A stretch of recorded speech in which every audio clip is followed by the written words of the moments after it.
Hey everybody, this is Samson Folk, and this is simultaneously the wrap up, the live show after the game, and the Raptors reaction podcast. So, for those of you who typically listen to one or the other, I hope you enjoy the fact that they are now melded together. So, we are here after the Raptors 8 wins in a row.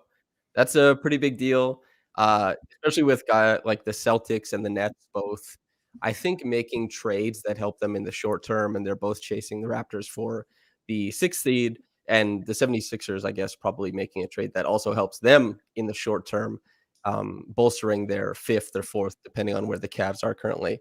Important games, important wins. What are your first thoughts after watching that game? I thought this was going to be a trap game. How many times have we seen the Raptors like come off like some good wins and lose to like, I don't know, some crap team at home, right? And so this was set up to be perfectly that. But for whatever reason, as I was watching the first quarter and Houston built up that lead, you never got the sense that Houston's offense is sustainable to any degree over a prolonged period of time.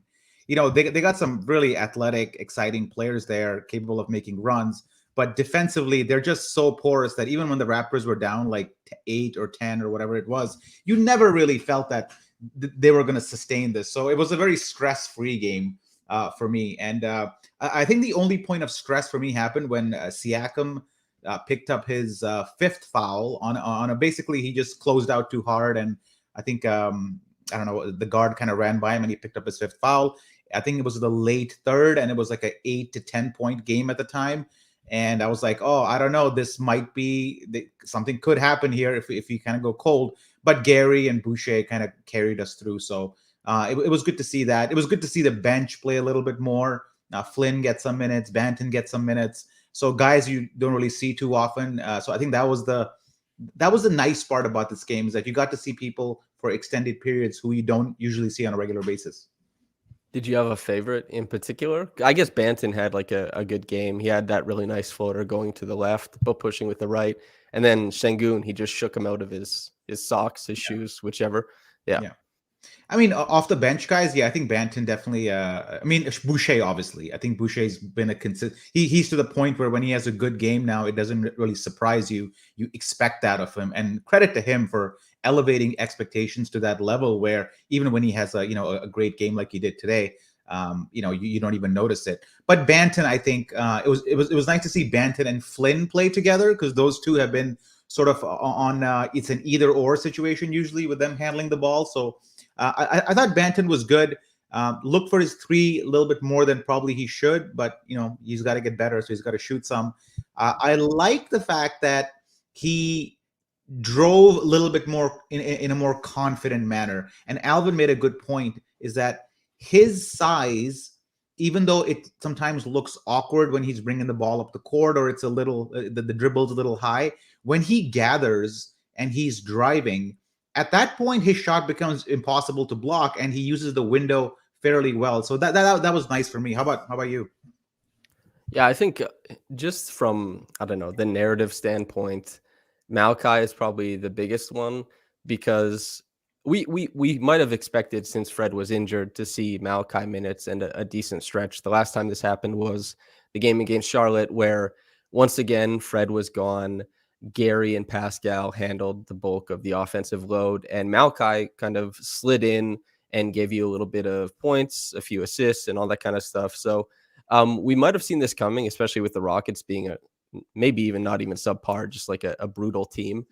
But I think there are a couple like those stiff arm shivers to get into space. He doesn't hurt you defensively, which is not typical for a young guard. That's typically, maybe they'll give you some offensive pop, but most of the time you're wondering, like, is this guy going to get killed when he's trying to defend in screens and in space? But Malachi, typically you don't have to worry about that. So anytime he's able to give you just a little bit of stuff on offense, I think that's the best you could hope for him. But I guess we should probably talk about Gary Trent Jr.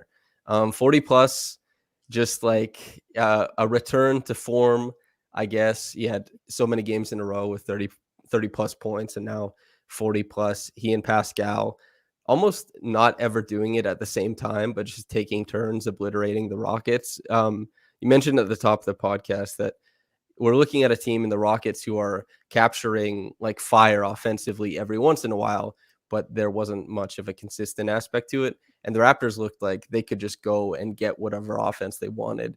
And Gary Trent Jr. obviously is part and parcel of that. So your thoughts on him? I know you love Gary Trent Jr., so this is like an opportunity to wax poetic a Yeah, little bit. no, I've loved Gary since we acquired him for Norm at the time, and I love Norm too. It's just nice to have a guy who can just create his own shot and doesn't necessarily need the offense behind him to do that. And I know that sounds very like non-basketball-y. Like I like a guy who goes one-on-one a lot. But in a game like this, when Pascal's got his fifth foul and you need offense and you got a bench which hasn't really been producing all season long, you need somebody you can just go to and he can just create something out of nothing. And that's a luxury that I think is quite nice. And what I like about Gary also is that it's not like you're sacrificing some other part of the game when he's kind of going in, he's looking for his own shot. He still sort of operates within the team bounds or the team context. So it's not like Lou Will, if you remember, when Lou Will or Mike James or these scorers that used to go off, they used to completely, the game became about them. With Gary, it's different. Even though he's scoring, the game isn't really about him. He's still operating within the confines of the offense, more or less. And as you saw today, the biggest criticism against him has been that he does not necessarily get to the free throw line much. And I don't think he got to the free throw line much today either. Like, what did he get here? Like it's 6 for 7, so pretty good for him. So I don't know if you've noticed that he's been driving a lot more. A lot more hesitation moves to the rim, looking to cut across the high screen, going all the way. Have you noticed a more a desire to go to the rim more and not just look for the perimeter and the mid-range jumper? Yeah, there's definitely a little bit of just him looking to do that more often. I think I looked at cleaning the glass today, and they have him ranked as a wing, and I think he's the 8th percentile as far as rim frequency. So he's not getting there a lot. And even today with the 7 free throws, I think 3 of those came off of a three-pointer. But 2 trips to the line off of drives to the rim is a big deal for Gary. The free throw rate is low, and the driving to the rim is low. He just so happens to be one of the 5 best shooters in the NBA probably this season when you couple together percentage and shot quality, shot difficulty, and stuff like that. But over the past however many games, he's been able to turn the corner a little bit more often. I think there's a collinearity there that really helps with the three-point shooting. You saw this with Victor Oladipo, Kyle Lowry, many players. As soon as the pull-up three started popping off, their rim percentage goes up, both in frequency and in percentage. It's what kind of closeout you can dictate from the defense. And he's certainly been getting harder closeouts, and he's been less willing to kind of just settle into that one step back. His step back jumper that he goes to a bunch of the time. Pascal hit the same shot over Christian Wood and garnered a damn from whoever on the court. It made the broadcast, which was fun. Yeah. But yeah, he's definitely been turning the corner more often. Jalen Green is a very slight fellow, but it was nice to see that when Jalen was guarding him in isolation, Gary just went straight to the bucket, shoulder into the chest, went up, finished. And not only that, but he's also been able to boost his rim frequency these past few games with better passing lane defense. And that had been something that I think was waning for a little bit of time, but he's just been a hawk in the passing lanes and without giving up too much. And there's always a risk reward aspect of, jumping passing lanes, and OG is fantastic at riding that line. Gary has been super good lately, and he's been kind of boosting his rim frequency numbers with getting out in transition. I mean, I think he's had 5 dunks over the past 3 games. So there's a little bit in the half court, yes, because guys are really eager to get out after a shot. And then there's even more so in transition. So it's been awesome. And not to mention just the shooting. It's a masterclass. Sorry, it's a masterclass, and it has been for, I guess, I don't know, a very long stretch at this point. It doesn't perfectly dovetail with Pascal's run, but it came in the middle and it's still going. He's been awesome to watch.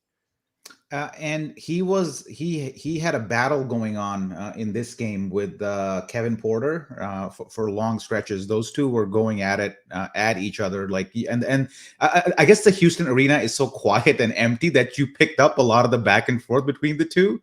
And even in the close-ups, you saw that they were going after each other hard, and it's just nice to have a guy on your team who when he sees those situations, looks at it as a challenge to like I'm gonna dominate you. Like I will accept this challenge and I will beat you at it, and I will raise my teammates as well. You also notice when Pascal like picked up his sixth foul, Gary was the first guy to come over and like give him up. He goes, "Don't worry, I got this. Go to the bench." I thought that was a bit of a passing of the torch within this game that happened, because Gary kind of wanted to be the man, and as Pascal fouled out, he saw that as an opportunity to kind of cement his mark on the game. So I thoroughly enjoyed it. I mean, as much as one can enjoy a beating over the Houston Rockets, this was one to enjoy. I guess you love a dog, I guess, on the court, right? And Gary Trent is giving you some of that dog mentality. But the next guy we have to talk about is the yin to Gary's yang, where Gary, obviously there's a little bit more rim volume in this game, but he's killing teams with the jump shot. And then we talk about Pascal Siakam, who is just obliterating teams by getting to the rim. And I made that video for the Raptors Republic YouTube channel where, you can see he's beaten Bam Adebayo, Giannis Antetokounmpo, Jimmy Butler, Miles Bridges, a slew of talented defenders, really impressive defenders as far as like foot speed or as far as rim protection and all that kind of stuff. And nobody's been able to stop him from getting to the rim, so much so that he's getting doubled, nearly top 5 in the NBA. And even then, it doesn't matter. He's posing a problem that defenses can't solve right now, and especially not the Houston one. I wonder what you think about his game tonight. It's just more of the same. And any critique that anybody had of Pascal Siakam over the last, I don't know, 3-4 months, it started the season, there were a lot of critics of the guy. He has answered them, all of them, one by one, and then some. And if you look across the board, whether it be efficiency, so the number one knock on him was that poor shot selection. That was one of people who were Pascal critiques were like, he takes poor shots. I think he has actually addressed that to a large degree. You cannot. It's hard for me to find Pascal taking, or it's hard for me to comment when watching the game and think to myself, that's not a good shot. Like I can see sometimes Fred might take a lower quality shot, but with Pascal, I just don't think he takes low percentage shots. When he does take contested shots, it's usually tail end of the shot clock, and everybody kind of. I think you talked about this about a couple of months back, how people tend to dump the ball to Pascal with like 5 seconds left on the clock and say do something, because at the end of the day, he's the only guy other than Gary maybe who can create something out of absolutely nothing, because he's got strength, quickness, length to do all that. Even in those situations when he's getting dumped the ball with limited amount of clock and he's got to do something, even in those situations where you would normally expect a player to take a low quality shot, he's taking good quality shots. So that to me is the biggest difference in Pascal Siakam, and a lot of it flows from there. Now that defenses know that you cannot seduce him into taking shots that the defense wants you to take, what's happening is that he's not letting the defense off the hook. He's not taking the shot they want him to take. He'll pull back, he'll drive, he'll pass, he'll like respot to a different location, try something else. But what he won't do is he will not give the defense an opportunity for an easy rebound. So I think we can talk about Pascal Siakam all of his game, but I think it stems from the fact that he has tightened up shots that he would normally take, and I think that's kind of flowing into the other stats. Yeah, and also I forgot to address that when you brought up how low maintenance Gary has been, even with high volume. And you kind of brought it full circle when you're saying Gary could be a guy who at the end of the shot clock plugs in. Gary deserves a lot of credit for just taking scraps, sometimes really taking scraps in the Raptors offense and making them into these really high value possessions because of his shooting talent, first of all. But then Pascal is, anybody who's played basketball, if you've defended a guy who you were uncomfortable with, who you thought you didn't have a good read on, if they were backing you down or doing anything of that sort, you would find that they'd get deeper than you'd like. And it was that unfamiliarity with that game or the inability to stop them. And Pascal Siakam, a lot of the shots that used to be 19 footers, 18 footers are 14 or 13 now. The fader is closer, and he's much better at negotiating and navigating the middle of these defenses. And I think it correctly took him a while to figure that out. Now, you don't have to be fully intimate with catch-all statistics or tracking data to appeal to them, but you can find some that, as far as the spacing percentile, Pascal deals with very little spacing the league over. Like, I think he had the sixth worst spacing among stars with how he had to deal with. He gets a lot of attention. Defenses really collapse on him, again, with the doubling numbers. And that's very tough because guys are constantly reaching in, dig downs, stunting, just trying to keep you off kilter. And I think during this run as a playmaker, as a scorer, you see that he looks past the dig downs because he has control of the ball. He's not affected by stunts, and he's hardly ever affected. Lewis actually asked him about this in a presser about looking to the second level of defense. And that's what Pascal has talked about quite a few times, is that he doesn't really evaluate his own defender because for whatever reason, that guy hasn't been able to stop him almost in any capacity, whether it's high-level defender. Like Jayshawn Tate tonight. Jayshawn Tate is a really good defender. So is David Nwaba. Now they're on the Rockets, but these guys are still standout isolation defenders, and they had nothing for Pascal. He presents a very unique problem, and he's gotten so comfortable at navigating that it's really fun to watch him work in this way because he's so clinical relative to his former self. The second team All-NBA player was still somewhat an agent of chaos. He was working within the framework of the Kyle Lowry Raptors offense. But now, as we see another game without Fred, and especially during the stretch, Fred kind of fading a little bit more off ball, becoming more of a relocation or off ball shooter in some respects in the offense, Pascal has dominated this offense, and it's never looked better than it does now. He's just been immense. I think we're all, even this comment that I've highlighted here, 2 moves ahead and executing them. This is another way of saying kind of what we are saying, is that he does not make up his mind on what he's going to do early. I think he trusts his own game to make decisions late. Sometimes, like as a player, you kind of have an idea on what you want to do, and you kind of put blinders on, and you go about and try to do it no matter what how the defense has shifted or what different look you're doing, or basically you do what you have planned to do. Now I think he trusts himself to not make those decisions early on, and trusts himself to invite the defense, see what's going on. And really, again, the word trust comes to mind, is that he trusts that when the defense comes, he's able to make the skip pass to the other side, or he's able to make a bounce pass underneath to Boucher. I think it also comes down to like trusting his teammates more. A guy like Boucher provides a very, very nice release valve for Pascal more often than not. Because I think Sahal and I were going back and forth on the Wrap Up Squad Slack channel, and we're saying like Boucher is, Sahal's critique of Boucher was that he does not have a great feel for the game, and I really disagreed with it, because I think Boucher, he sometimes early in the season he got a little lazy, and when he got lazy, he looked really dumb out there. Like I remember this one play where he stopped like going back, and then somebody like took the ball and dunked, and he looked really bad. But since then, I think Boucher's positioning without the ball is opening up the game for Pascal's passing. And I think Boucher has recognized that Pascal is able to make those passes in tight corners, and it's motivating him and others to actually move without the ball more. So Pascal, we talk about like, Michael Jordan was always like, was credited as the guy who makes other people better. You can get your own points, like Gary Trent Jr., no knock on Gary. You can get your own points. But when you elevate your game to the point where you're making scrubs look good, that's when like you've elevated yourself to the next level. And Pascal is really doing that right now. Well, yeah, so Hall and Chris have beef. So like that's an important part of the context. But I would say I agree with you completely. Chris Boucher is the most intuitive cutter off of Pascal Siakam on the Raptors.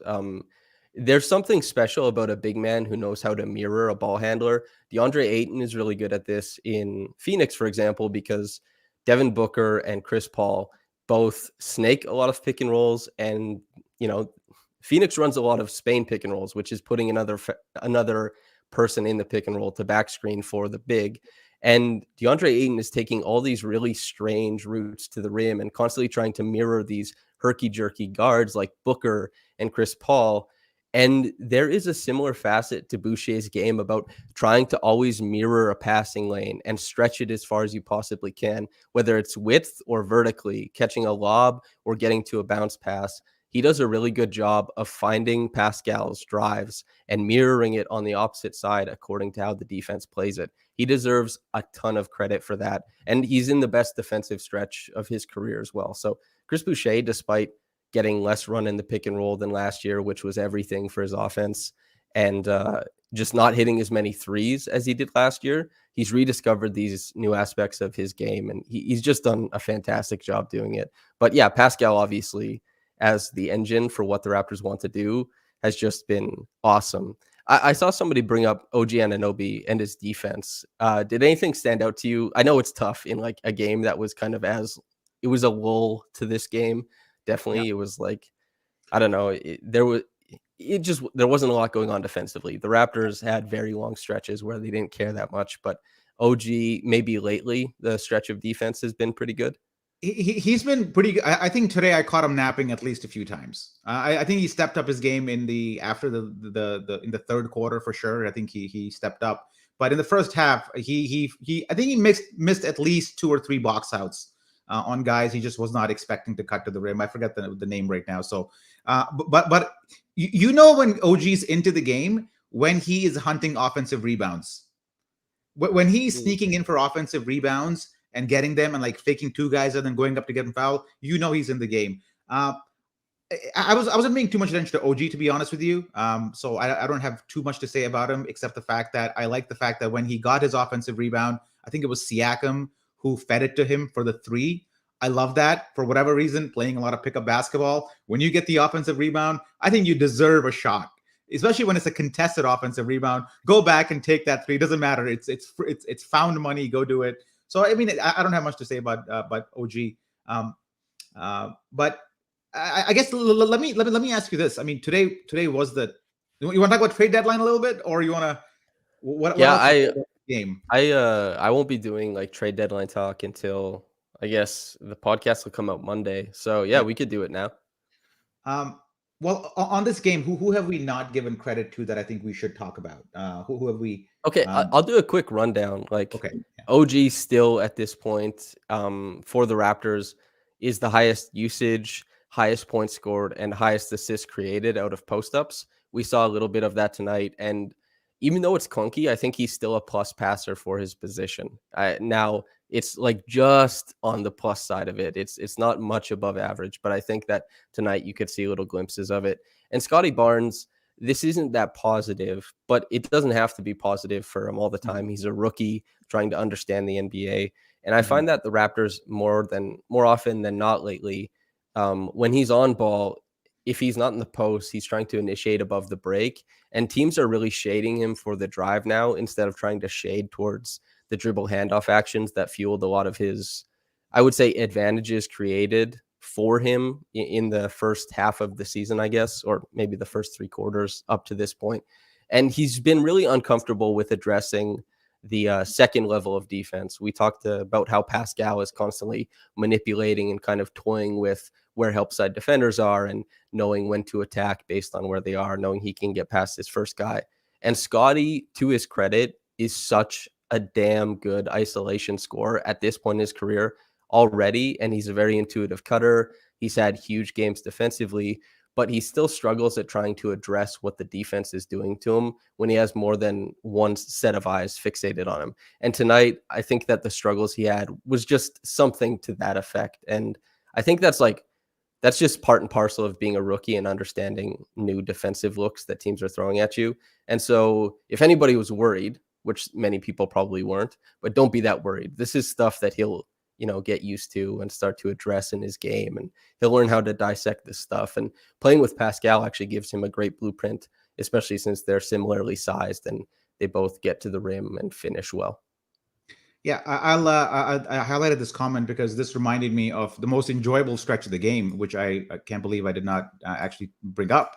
It was the full court press that Nick Nurse deployed in the second quarter, I think it was, which completely confused the young Houston team. They did not know how to handle it in the slightest, and that's why that's why they're a team that's like the worst team in the East that or in the league. They just had no idea how to inbound the basketball with two guys pressuring the baseline, and I think they had to call like 2 timeouts just to get themselves recalibrated and back into the game. And I'm surprised if this game had gotten any closer than it was, which was late third, it got to around like 10 maybe or something like that. You knew that weapon in Nick Nurse's back pocket would yield results again. Very good coaching by Nick Nurse, recognizing the fact that this is a young team who probably hasn't seen traps like these before. And I don't know, what did you think of that like 2-minute stretch where I was like, wow, he's really going for it. He's going for the kill in the second quarter. Well, I don't know if Lewis is still in and watching, but Esfandiar Barahani, who works for The Score and used to be part of Raptors Republic, when we were playing basketball in Toronto, S's leg was kind of like lingering. And there was one possession of our pickup game where Lewis just hounded the hell out of him on ball. And everybody laughed at how like ridiculous it looked. And S gave the ball up and everything. And that's what the full court press reminded me of, is just like the complete inability to move out of the zone that you're trapped in. And then even to that point, Fred VanVleet is just an incredible pressure defender. But when the Raptors go for those funky long lineups, you can really tell, especially in the full court press, when those hands get up there and they start, it's always sneaky, but you start applying that pressure right on the hip. So these guys start moving farther and farther out of their center of gravity, which makes their passes weaker. It makes so they can't fling it as hard off the top. They don't have as much burst to pass over the top. And it's just like this slow closing. It's like Star Wars, A New Hope, and there's like this feeling of helplessness. And the Rockets were really bad at bringing help down from the front court. They just didn't do it. It's like Christian Wood is standing like under the rim, like, damn, these guys are getting their ass beat. That's too bad for them, which is kind of hilarious. It was really funny. It's like when you cross the half court line, even when you play basketball, sometimes you look back and you're like, you see a bit of a trap. You're like, you got this, right? I mean, do I really have to come back? Like, you got it, right? Right. And you don't got it. And you don't got it for like 3 possessions in a row, and you have to call time out. So I thought that was pretty entertaining and funny at the same time. Mm-hmm. Trade deadline stuff, though, I guess. First, Thaddeus Young. Are you like a long-standing Thad Young fan? Thaddeus Johnson, as he's known. This is a circa 2015 move. I'm pretty sure in the archives of Raptors Republic, at least 3 or 4 writers have called for Thad Young at different points of time when he was with the Nets or whoever the hell he was with. Now it just seems very underwhelming, honestly. The only thing that does not make this deadline underwhelming is the fact that I don't see too many other players going to teams where I'm like, oh, the Raptors could have gotten in on that. The wrap-up guys earlier, they talked about maybe DiVincenzo. That was a guy, maybe if he was available, the Raps could have picked him up. But other than that, I don't, a lot of the guys like our favorite guy from Sacramento, what the hell's his name? I'm forgetting his name. Rashawn. yeah, Holmes, right? He stayed put.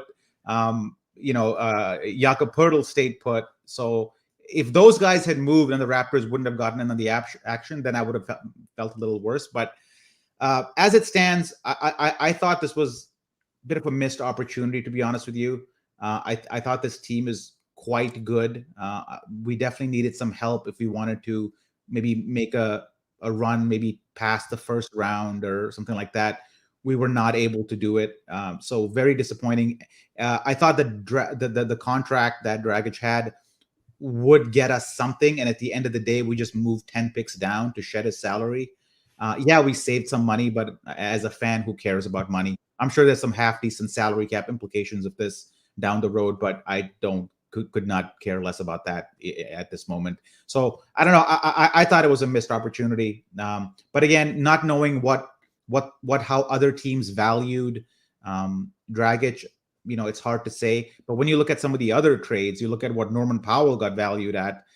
You're like, if that's Norm's value, then Dragic's value must be much, much lower. So if you frame it within that context, it makes a little bit more sense. But overall, I just feel we sort of misfired. How about you? Yeah. Yeah, I think that's fair to say. It's like you look at guys like CJ McCollum or Norm, who get traded for, relative to what you think their standing would be in the league, peanuts. Mike Prada, who actually I think we'll have on the podcast this month, he mentioned that just because of the pandemic and how it's affected owners, that we could see more cost cutting type deals than maybe ever before in the NBA, especially since NBA, like how franchises are evaluated, like how valuable they are. We've seen that they've risen up, and there's been less worry about like how much money is being spent. It's not like baseball where there's constantly fans hand wringing about like spend the damn money. But I do think that might have been, something that the Raptors were looking at. Who's to say, really? But so right after they traded for Thad, I was like, okay, what is the standout aspect of Thad's game? And I'll have a piece on Raptors Republic about this, diving into it more tomorrow. It's his passing. The Thaddeus Johnson nickname comes from him kind of being like a late playmaking bloomer, as many journeyman bigs actually are. You see so many permutations of defense over your career, and you get slower as you age, that like there's going to be a team that lets you be a post hub for a 5-game stretch, and sometimes you just pop off. And that happened to Thaddeus Young. So I watched all 59 of his assists, and I kind of logged and tracked them. So 25 of them were on handoffs or pitch plays. 17 were on high-low from face-up, like post-up into a face-up, or a live dribble pass to a back cut. 2 were his own buster. 7 were passes out of post-ups with his back to the basket. 4 were off the short roll, and 4 were in transition. And so with Thad, I think the interesting thing is that when you watch all of his highlights as a playmaker, you realize that there's a lot of overlap in how he operates offensively with one Scottie Barnes. And Scottie Barnes' possessions have already been cannibalized by Pascal taking off to be this all NBA level player. And Fred is still, Fred is an all-star. Gary is obviously, he's scoring like 27 a game over however many games, right? And OG, Nick Nurse has openly said he worries about not getting OG enough touches. And so I think that's really interesting, is to see how often they use that. Will they use him in those anti-guard lineups and kind of try and supplement some of the playmaking there? And does that mean that a player that we saw perform really well tonight in Banton, or perform well in other games like Champaign or Utah, that those guys are the ones who are going to lose minutes to Thad Young? And there's also, just because of how quick a decision maker Thad is, there's some dribble handoff stuff, some synergy that I would expect with both Gary and Fred, because they shoot really well. And Thad is so good at the handoff, extend the butt out, create extra space, pass, get it back, reroute, pass. Like, he's a very quick decision maker, as I said. And so I'm very interested to see how the Raptors decide to utilize him, because in San Antonio, a lot of it was just running Bryn Forbes and Doug McDermott off of him and running split action on the same side of the floor as him and letting him make plays above the break. But the Raptors have really bad spacing. And especially if you have a shooter on that side of the floor, you can almost guarantee that the defense will be plugging the paint on the other side. So a lot of those high-low feeds and back cuts that were available to him in San Antonio, or handoffs to these rapid three-point shooters like Bryn Forbes and Doug McDermott, these guys who live to shoot off of handoffs, those are completely gone. So he's in a completely different playmaking context, and he clearly has the talent for it, but he's going to have to figure something out, if I had to guess. So it's going to be a pretty novel situation for Thad. So I really don't know how it'll look, but he clearly has a lot of talent, and he's a vet. As Bobby Webster said in the press conference, like, they value his adaptability defensively, quick hands, still pretty quick feet for his age, and he's strong. I think they view him as somebody who can plug right into those switchable lineups. And if Chris Boucher can make it work in these lineups and have his best defensive stretch of his career. Thaddeus Young hopefully should be able to in a similar respect, I guess.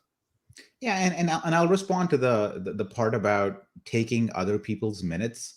I have no problem with Thad Young taking some minutes away from Precious Achiuwa. Even in today's game, you saw that Precious does get caught in the deer in the headlights look, at least a couple times a game. And if we reduce his minutes and give more to Thad, and he's able to integrate better with some of the guys there, that's not necessarily an indictment on Precious. Precious is in year 2. Like, it's okay for Precious to fight for his minutes and not just be handed to him, because at the end of the day, this is a good team, and on good teams you're supposed to earn your minutes. This is not we're not running the Salvation Army here where you're just giving away minutes to people. I mean, you got to earn them. And Precious, like, he's done well defensively, he's done quite well, but you saw today how there on offense there are moments where he sort of the whole offense kind of comes to a grinding halt when he has the ball at the 3-point line. And even the other even the other team is like, whoa, what's he gonna do with the ball right now?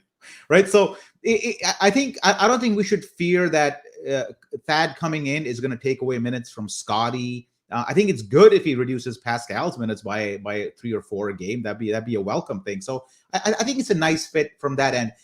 When I said it's underwhelming, is that this is I don't know if this move puts us, if this is the difference between winning and not winning a playoff round.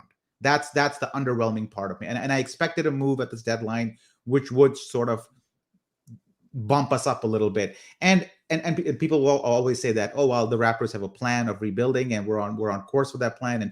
And this year was a bridge year. 100% agree with that. I just feel that we are better than even, I think, what management thought we might be. So I thought they might strike while the iron is hot and try to accelerate things a little bit. They chose to stand pat for reasons that they know best. So that's the part that I'm a little disappointed with. But I am looking forward to Thad Young. Thad Young has been rumored to come to Toronto. I wasn't exaggerating earlier, for about 7 to 8 years. If you're a longtime Raptor fan, you have heard those rumors over and over again. So finally, we get to see it. This who was that? The forward for the Denver Nuggets, who also used to Kenneth be rumored Faried. Kenneth Faried, yes. Kenneth Faried and Thad Young were perennial summertime rumors to Toronto, and I'm glad one of them actually happened. Well, it's also for Raptors Republic readers or listeners or whatever. You're going to see more coverage in archetypes, especially however many years ago, that Blake Murphy appreciates. And now you can see that there's like maybe a little bit more coverage on the podcast, especially of players that I appreciate, which is why there's like such a bubbling up of everyone being like, why the hell does everybody want Richaun Holmes there? Is because there's like a few people in the Toronto market that have just really liked him, even from the process Philadelphia days, who are just like banging that drum like, he's so good, he makes hardly any money, please, for the love of God, put him on this team.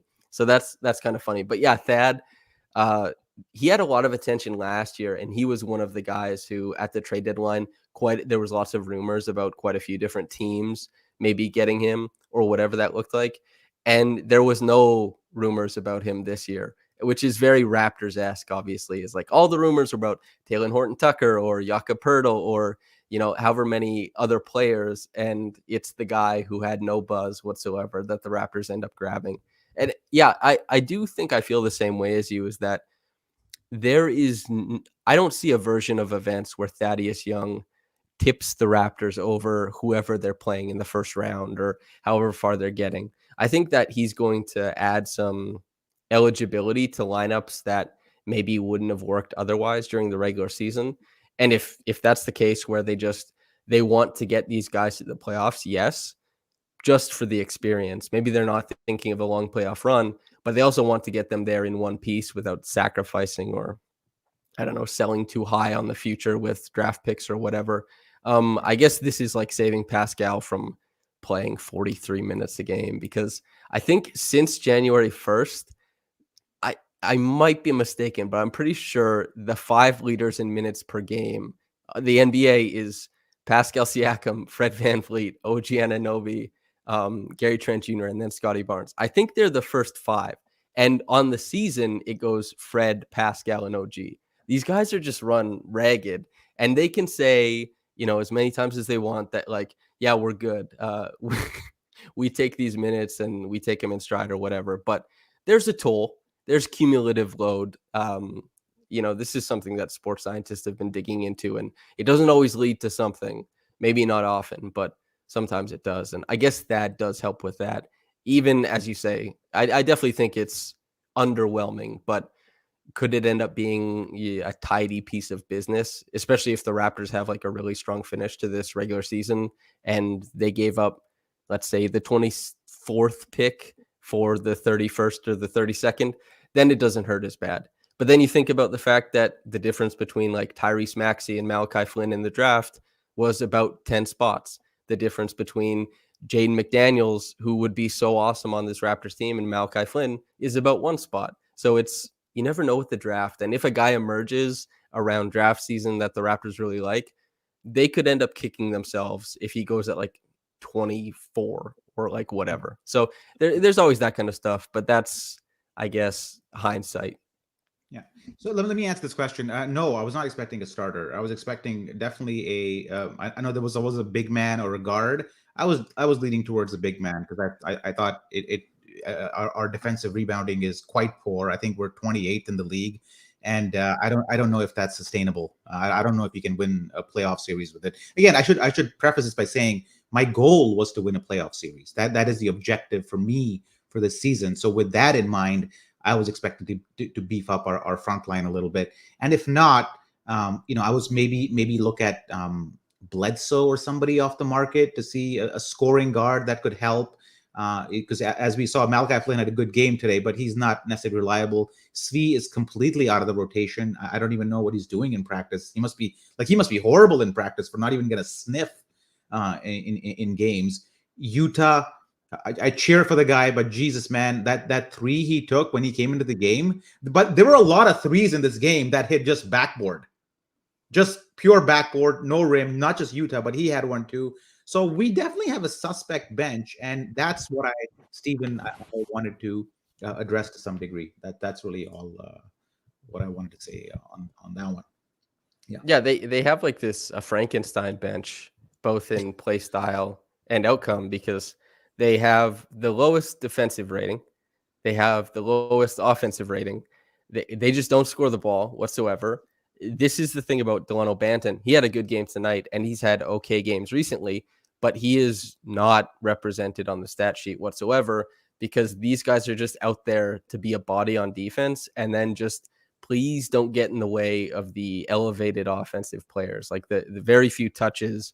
If Delano Banton gets a rebound, he has the right to push it up and see if he finds something for himself or for somebody else. But a lot of times he's just pulling it back and then going to the weak side of the floor.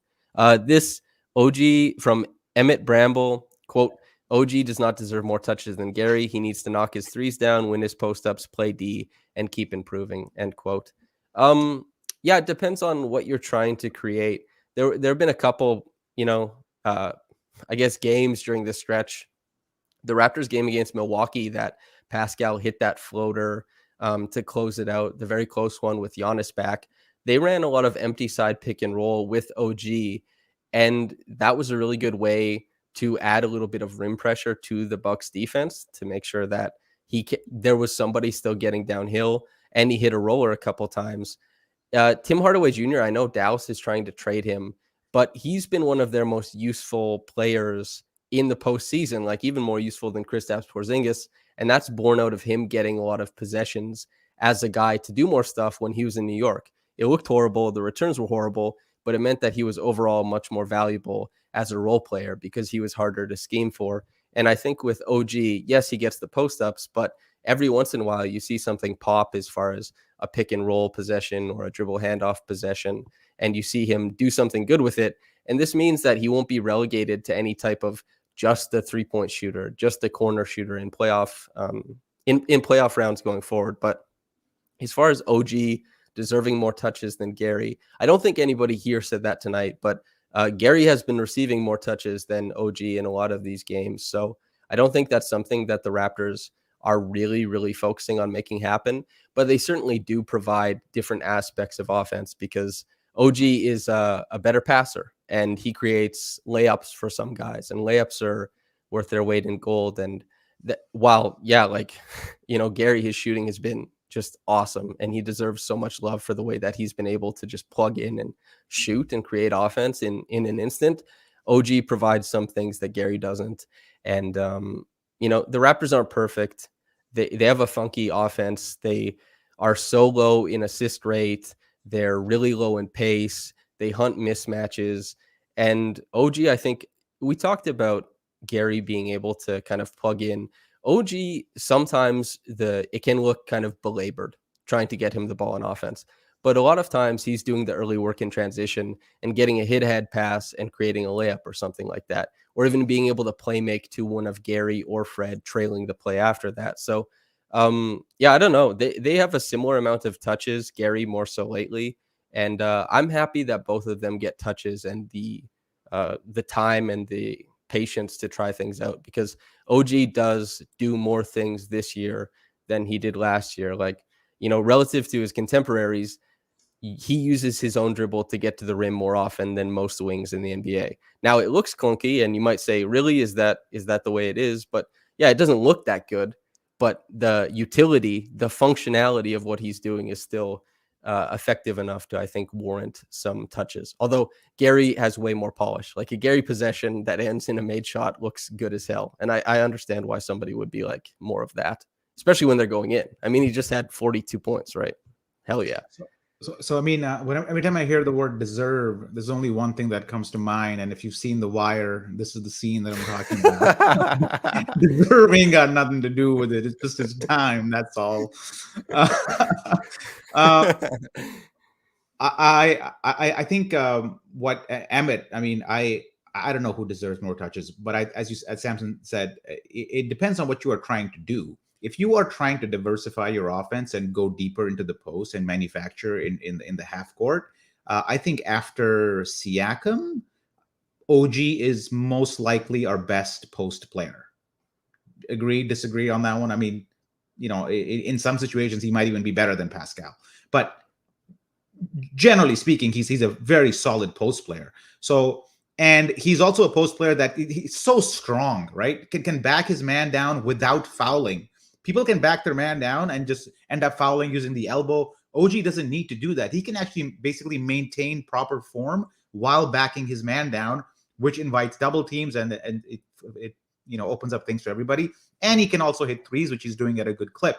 So I don't think we should look at Gary. It's not a zero-sum game between OG and Gary. And I don't think we should be looking at it that way. We'll just be looking at who the opponent is, what's working in that game, and know that we have multiple options on how to navigate defenses. That's how I would look at it. Gary today was great with no Pascal, no Fred. He was a perfect guy to step up. OG in our little in the first five wins of our win streak, OG was instrumental in hitting threes, and not just hitting threes, but also actually doing some side steps and creating his own threes. So it's not it's not fair to either player to put to juxtapose them like this.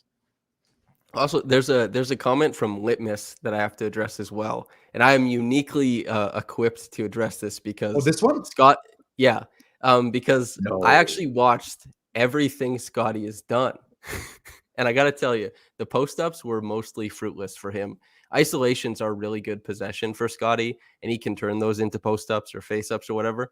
But the flat post ups have been largely unsuccessful so far this year. And I said this at the top of the podcast, but you can actually just go to NBA advanced stats and they track post-ups. OG scores the most out of post-ups. OG has the most assists out of post-ups, and he has the most touches out of post-ups on the team. And that doesn't mean he's the best, but he's certainly he's been effective. And Pascal is, I guess, more preoccupied with elbow touches and more pick and roll lately. Like, hell yeah, putting Pascal in the pick and roll. I love it.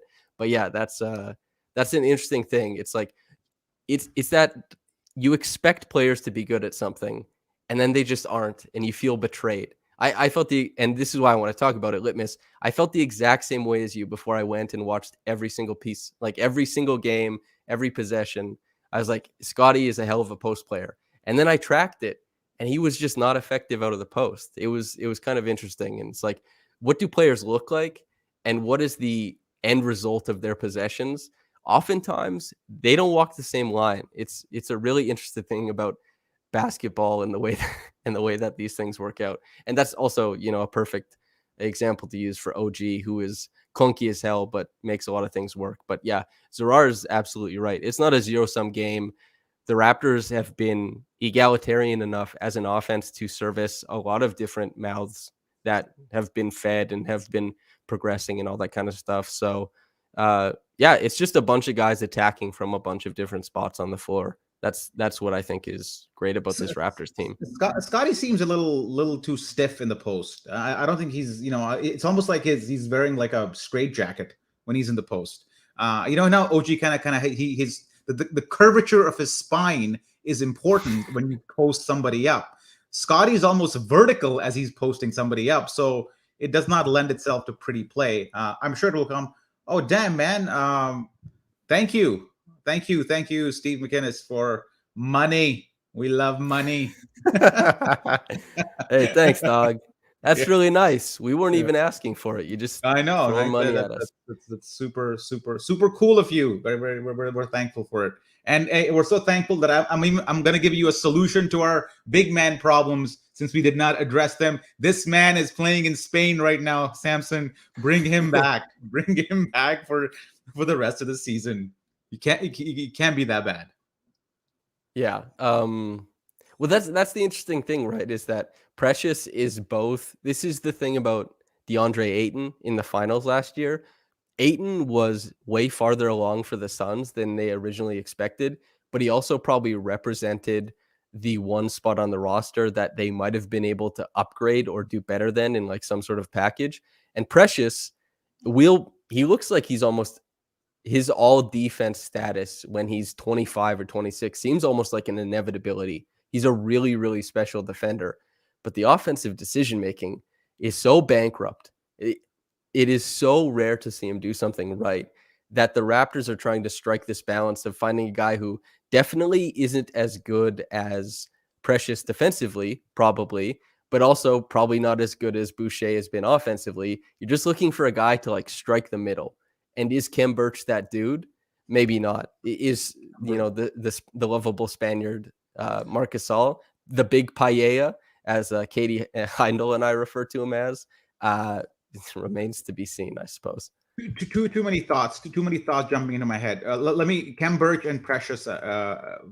Precious first is my theory on Precious is that he looks at guys like Pascal Siakam and OG, and he really wants to be part of the core. And he wants to do holy crap, man. Nolan Marshall, thank you. I'm just gonna be thanking people. I will thank you, appreciate it.